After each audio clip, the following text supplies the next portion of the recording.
Je lis du livre de Genèse chapitre 37, les versets 1 et 2, ce qui suit.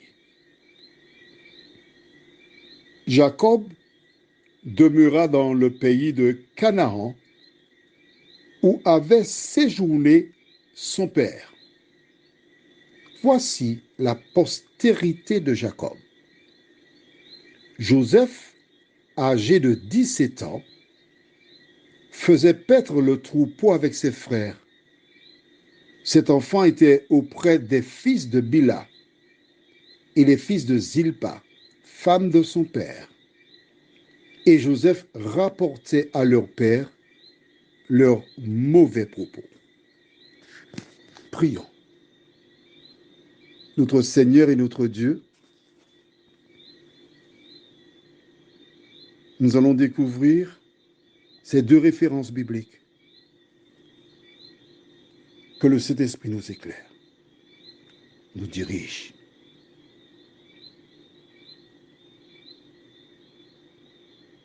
Et que nous puissions tirer les leçons qui s'imposent au nom de Jésus et pour ta gloire éternelle. Amen. Est-ce que tu notes avec moi que Jacob demeura dans le pays de Canaan où avait séjourné son père? Tu as vu ça? Son père, donc, Isaac, qui était l'héritier d'Abraham. Donc, il était sur sa terre. Et deux femmes, Bila et Zilpa, qui étaient-elles? Tu te rappelles? Tu as oublié.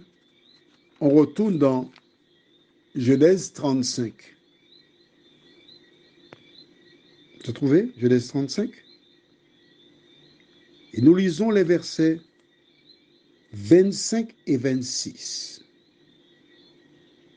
Fils de Bila, servante de Rachel, Dan et Nephtali. Fils de Zilpa, servante de Léa, Gad et Aser. Ce sont là les fils de Jacob qui lui naquirent à Padam Aram. Alors, Joseph se trouvait avec les fils de Bila et de Zilpa. On dit femme de son père. C'était en fait les servantes. Bila était la servante de Rachel et Zilpa était la servante de Léa. Les frères dont il est question sont qui? Tu regardes au verset 25, Dan et Nephtali, les fils de Bila, et au verset 26, Gad et Aser, les fils de Zilpa. Ils tenaient de mauvais propos. Pourquoi? Parce que bien qu'étant des garçons, et Joseph avait 17 ans, donc il faisait partie des plus jeunes. Parce que tous ceux-là sont nés avant. Les deux derniers fils de Jacob sont Joseph et Benjamin. Les deux sont nés de Rachel, la femme qu'il chérissait.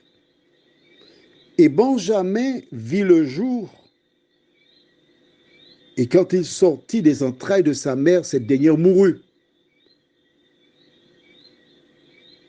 On imagine tout l'amour que Jacob déversa sur lui. Mais les enfants de Bila et de Zilpa, ce sont des servantes. Ce sont des servantes qui leur donnèrent la vie.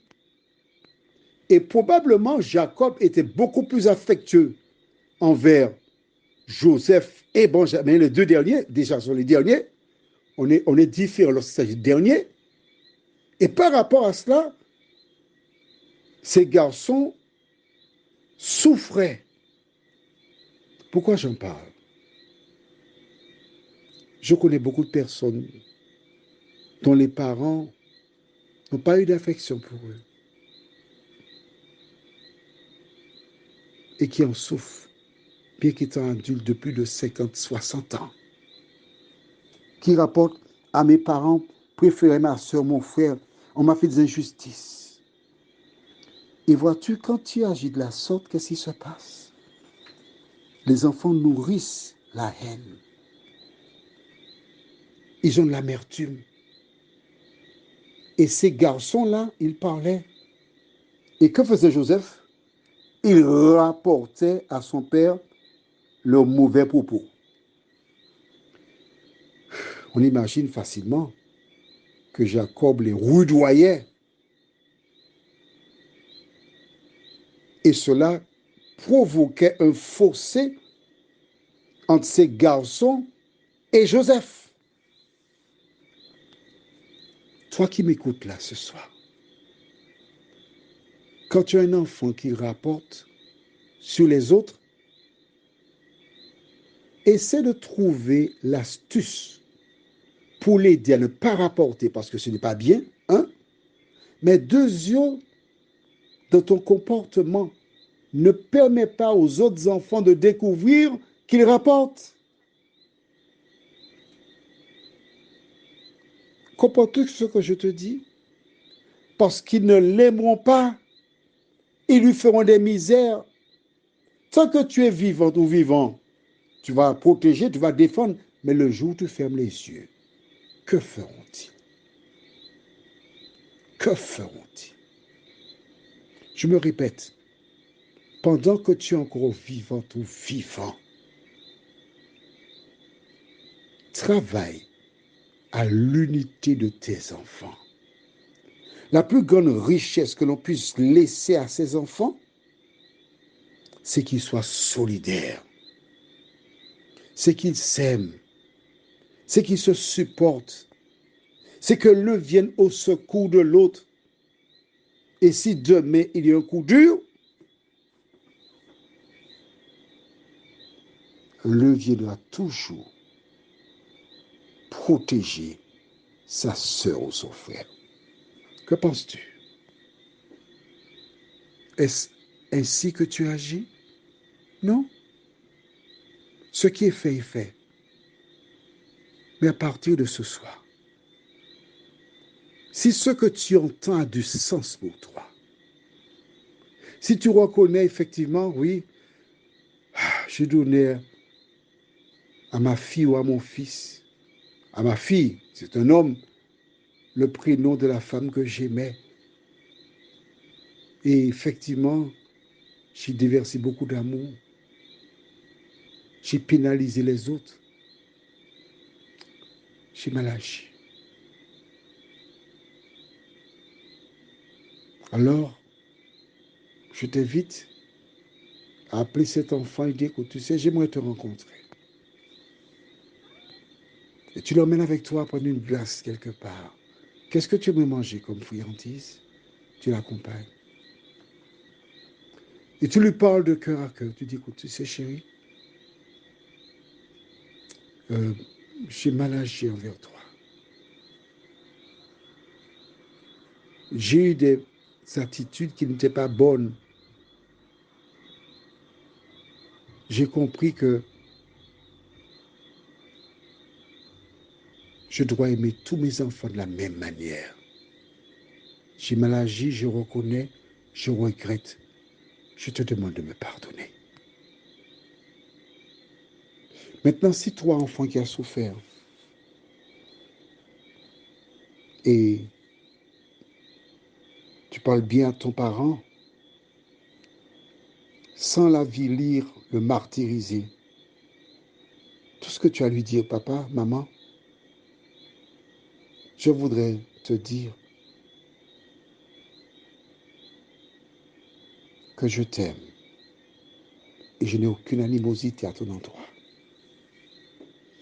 Et quand tu diras ça à ton parent, qui a des difficultés à venir vers toi, tu vas ouvrir la voie pour lui, afin qu'il te dise, je ne savais pas comment te le dire. Il va ouvrir son cœur. Alors commence par prier pour demander à Dieu de toucher son cœur. Et il agira. Prions. Notre Seigneur, notre Dieu, beaucoup d'enfants souffrent et continuent de souffrir à cause du favoritisme, à cause de l'attitude des parents. Alors Seigneur, merci pour ta parole, de nous aider à la mettre en pratique. Nous t'avons prié au nom de Jésus pour ta gloire éternelle. Amen. Je te souhaite une bonne nuit.